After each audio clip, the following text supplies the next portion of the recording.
असम के बोडोलैंड क्षेत्रीय परिषद यानी बीटीसी चुनाव के नतीजे आ गए हैं। 40 सदस्यों वाली बीटीसी में बीजेपी ने 9 सीटें जीती हैं।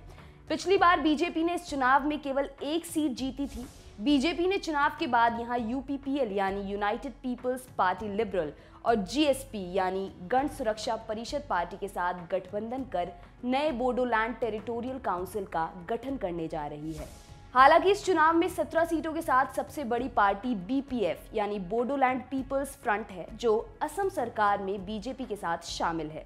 2003 में बीटीसी के गठन के बाद से ही वहां सत्ता पर काबिज रही है, लेकिन इस बार सिंगल लार्जेस्ट पार्टी होने के बाद भी उसे बीटीसी की सत्ता से बाहर होना पड़ा है। आइए जानते हैं क्या रहे नतीजे।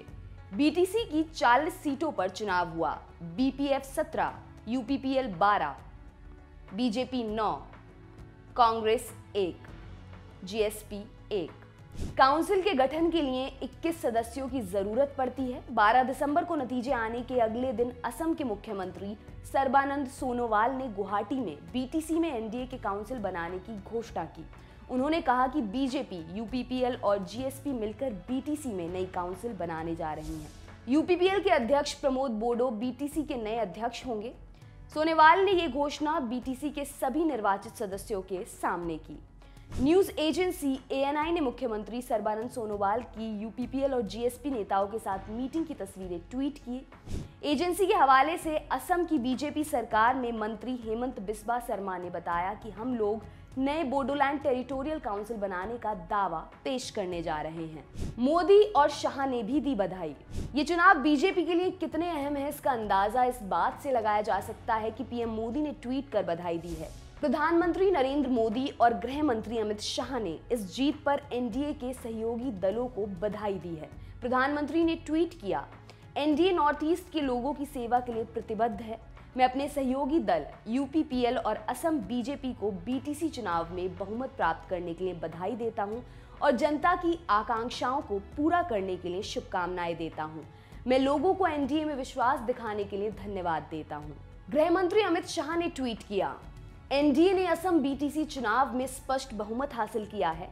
हमारे सहयोगी दल यूपीपीएल, मुख्यमंत्री सर्बानंद सोनोवाल, हेमंत बिस्वा शर्मा, रंजीत कुमार दास और असम बीजेपी को बधाई। मैं असम के लोगों को प्रधानमंत्री नरेंद्र मोदी के नेतृत्व में नॉर्थ ईस्ट के विकास के लिए भरोसा कायम रखने पर धन्यवाद देता हूं।